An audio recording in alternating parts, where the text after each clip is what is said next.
Good morning and welcome to today's hearing on a topic that continues to be critically important to this committee, and that's access for all to broadband services. As Chairman, I want to share some principles that I believe should guide the committee with regard to building out rural broadband. First, rural Americans and the smaller businesses serving them must never be an afterthought when making public policy decisions. Second, universal service cannot be achieved without pragmatic and bipartisan cooperation in Congress and without proper oversight of the Federal Communications Commission and other agencies tasked with advancing this goal, like the Rural Utility Service at the U.S. Department of Agriculture. Third, the certainty and sufficiency of funding for broadband in rural America for carriers and end users must be ensured. Providing quality communications services at just, reasonable, and affordable rates is a congressionally mandated telecommunications mission that has been in place for over 80 years. In fulfilling this mission, one of the most critical programs overseen by the FCC is the Universal Service Fund's High Cost Program.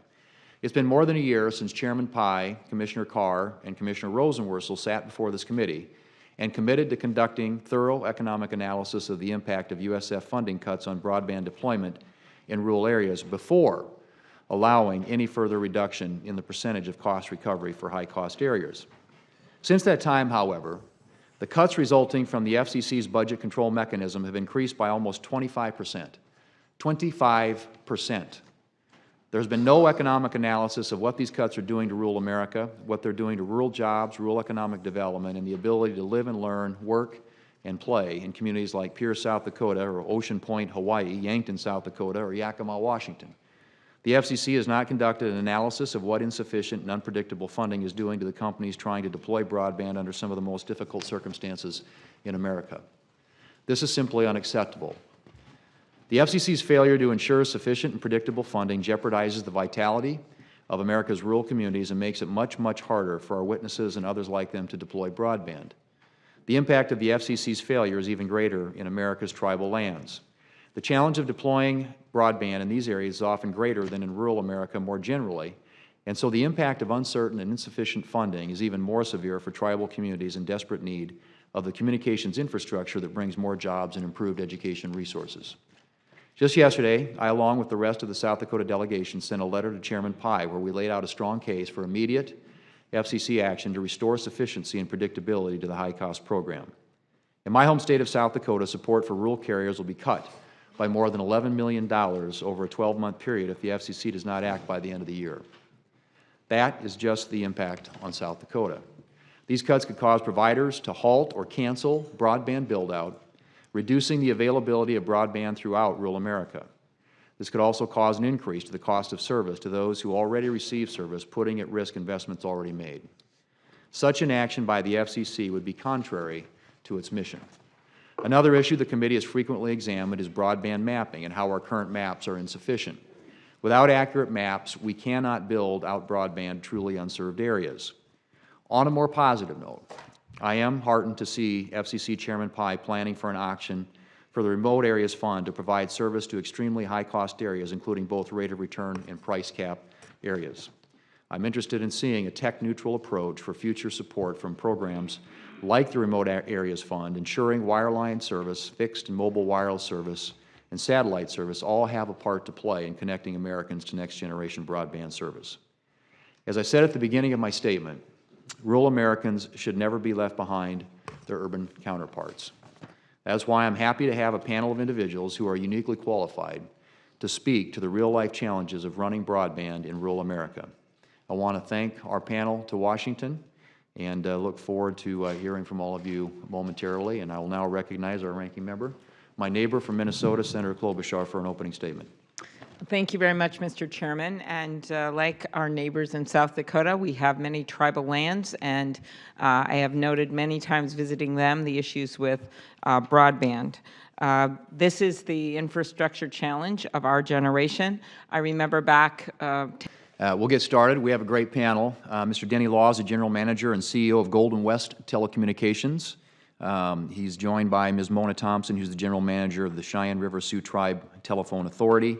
Mr. Grant Spellmeyer, who is Vice President of Federal Affairs and Public Policy for U.S. Cellular. And then, as Senator Udall already noted, Mr. Godfrey Njati, who is the General Manager of, and I'm going to say this right, Mescalero, Apache Telecom Incorporated.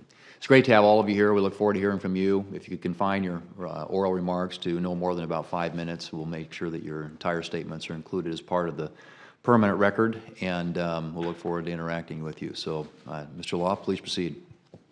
Chairman Thune, Senator Klobuchar, members of the committee, good morning and thank you for this opportunity to testify on broadband opportunities and challenges in rural America. I am Denny Law. I'm the Chief Executive Officer of Golden West Telecommunications Cooperative based in Wall, South Dakota. Golden West was incorporated in 1916 for the purpose of providing telephone service between the towns of Interior and Quinn. Today, we provide service to over 30,000 customers spread across 24,500 square miles. That's a geographic area larger than the states of Maryland, New Jersey, Connecticut, and Delaware combined. The largest community we serve is about 3,500 people. With more than 14,000 route miles of network in service, that's enough to stretch from Wall, South Dakota to Hong Kong and back. It underscores the strides Golden West has made to ensure that our customers have access to world-class communications that make rural South Dakota a more vibrant place to live and to do business. Building broadband networks in rural areas is capital-intensive and very time-consuming. The population is sparse, the terrain quite diverse. Especially when crossing federal lands or railroad rights-of-way, small rural providers must address permitting concerns or other hurdles that can delay projects or increase their already high costs. All of these factors make the delivery of broadband in rural America, a sustained commitment. We miss the mark as a nation when we treat the broadband challenge as a one-time declaration of success based on the preliminary act of connecting locations. The construction of rural broadband networks is important, but also challenging. It's also just the beginning. Despite these many challenges, rural broadband has far-reaching benefits for both urban and rural America. In my written testimony, I share the stories of students in rural South Dakota learning Spanish from a teacher working from her farm, a broadband-enabled small business with overseas customers operated by a rancher in western South Dakota, and a Golden West customer able to publish a book from home using online tools. These stories are not exceptions. Golden West recently surveyed customers on whether they telecommute for their work using broadband internet access. 23% of those surveyed answered yes, and of those, 40% indicated they telecommuted from their home using broadband internet access 5 days a week. Nor are these stories unique to Golden West or to South Dakota. These networks exist and these benefits are possible because Congress wisely called for reasonably comparable services and rates between rural and urban America in the 1996 Telecom Act. Anything less would not allow rural consumers to experience the same educational, economic, healthcare, public safety, or other benefits of broadband that Americans may take for advantage. While the Universal Service Fund aims in concept to support robust networks, the high-cost budget has not kept pace. Instead, it's been effectively capped since 2011. It's forcing hometown companies such as Golden West to do more with less and calling into question the great progress we've made to date in advancing and sustaining rural broadband. This high-cost budget cap is cutting USF support for investments that have already been made, deterring future rural broadband investments, and driving consumer rates higher. Cutting USF support cuts the legs out of the business case for rural broadband in many places, and Golden West has had to delay or cancel projects due to these cuts.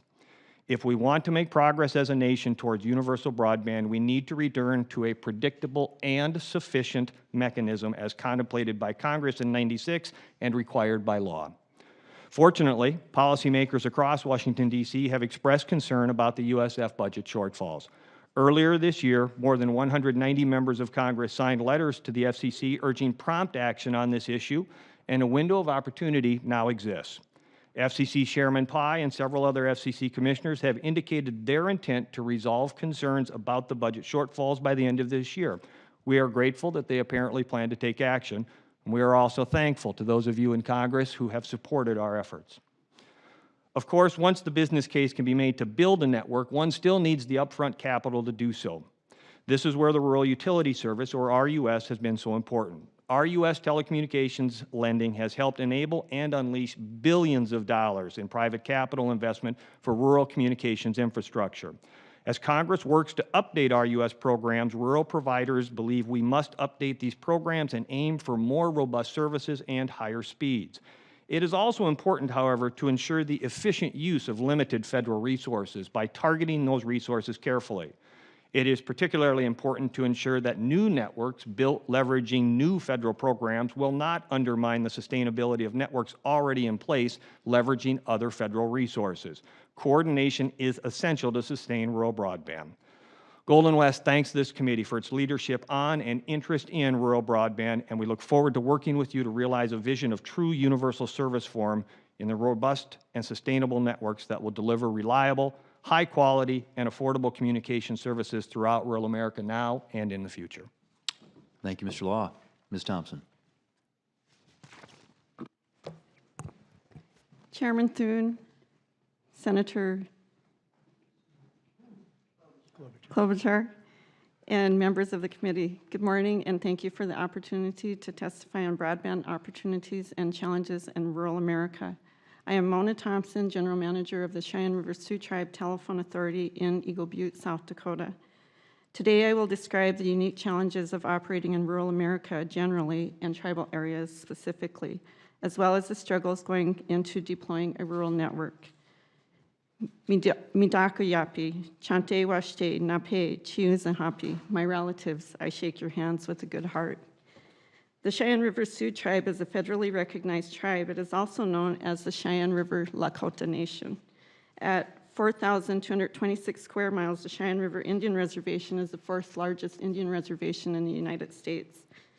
The population density for our 8,000 residents is fewer than 2 people per square mile. The Cheyenne River Sioux Tribe Telephone Authority, CRST, was founded in 1958 when the Tribal Council purchased an existing telephone company. CRST was the first tribally owned telephone company to partner with the Rural Electrification Administration, now known as Rural Utilities Service. 50 years after its founding, CRST relied upon a $37.8 million loan with RUS, the Telecommunications loan, to upgrade its network to fiber. With a degrading copper network, upgrading to a fiber network wasn't a luxury, it was a necessity for the Cheyenne River community.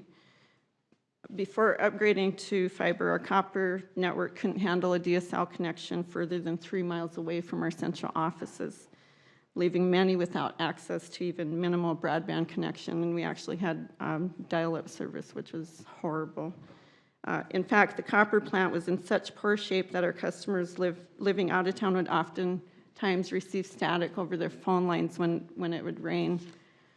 We knew we had to do something, which is why we started construction on our Fiber to the Home project in 2010.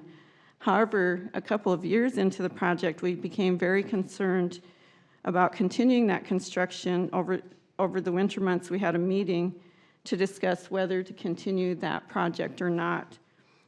Due to the new budget control cuts that the Universal Service High Cost Program, we were very concerned that the cuts would be drastic enough where we couldn't pay back our RUS loans, and we didn't want to put our company in jeopardy nor the customers in jeopardy. While we remained concerned, we decided to continue that project, and in December of 2016, we completed the Fiber to the Home project at a total cost of $27.5 million.